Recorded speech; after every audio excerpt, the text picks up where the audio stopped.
grade, the day is finally here. Yes, you made it to your very last class of English for your senior year, and it kind of saddens me, but I'm also very excited because I know great things are ahead of all of you and you have a bright future. Um, this video is only meant to be a quick review on what are the topics I would like for you to focus on for the test. Maybe mention a couple examples, book pages that you can refer to, and even videos you can go back and watch again. So, for the test, as you know, we are going to have both of our vocabulary lists. You either have to know how to use them in sentences, you have to know how to spell them correctly, as we usually do. You also have to know the grammar topics for unit number 7 and unit number 8, only the first two topics, which is what we're going to go over right now.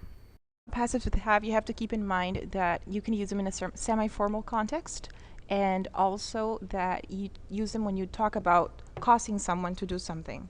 So, for example, if I say many parents sign their children up in extracurricular activities, that's the normal sentence, but if I wanted to change it into a passive with have, I could say many parents have their children practice extracurricular activities. And notice how I changed some of the words in the second sentence. You are allowed to do that as long as you keep in mind you cannot change the whole meaning of the sentence. For sentences to focus, which is our second topic, you can keep in mind how to form it. You can use the plus an adjective plus a thing, fact, point, problem, or reason plus is that, and then the complement of your sentence. For example, I did my work. The thing is, I forgot to bring it. So as the title says, you use this type of grammar construction to create focus to a certain part in a sentence. Another example, the sad fact is you won't see him again. And if you notice, we have everything that complies with the construction needed. Next topic. For the topic of modality, not necessarily. Remember, you can use it with be, do, have, or will, or any of their variations. And you can use it to talk about another possibility that is not applied to the general rule or to the general perception of something. For example, she doesn't necessarily expect the worst. She just has a neutral attitude. And with a lot of these grammar topics, I would like for you to remember the importance of subject-verb agreement. So if you're talking in third person, make sure that your verb is also in third person. If it's in present tense, then all of your verbs need to be in present tense. Please keep that in mind because it applies to a lot of the grammar topics that we have. For imperatives with let, you use the construction let plus the base form of a main verb, and you use this topic to devolve responsibility. Meaning, for example, they can make up their own mind would be the normal sentence, but yet that could also be turned into let them make up their own mind as giving them the responsibility to do so. For present perfect, usually present perfect is used to introduce newsworthy events or the first time of something, when something happens, to announce it generally. Now the example I have here does not apply to that rule, but it's generally the case.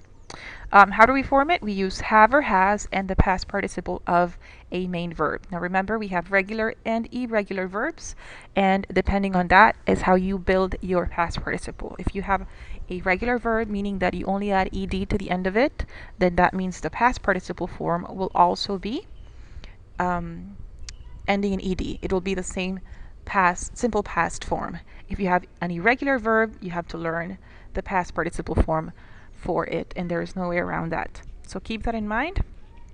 My example says I have opened my last can of tuna. I have and opened being a regular verb, therefore ending in ed. There's no change from the past tense to the past participle, so it's easier to learn.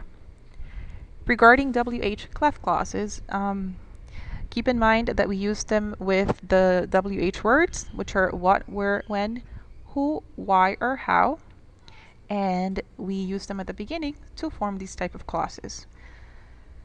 For example, what she didn't expect was to see me, or why he left is still unknown to us.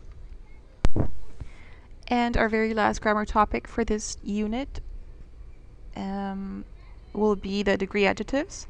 I put the picture in because I want to emphasize, I would like for you to go over all of the adjectives in the box, knowing how to use them, knowing their meaning. I remember in the video when we saw this, I mentioned some of the ones I thought you might not know, but if you don't remember or you did not take note, I suggest that you look them up and you're sure about their meanings and how to use them properly.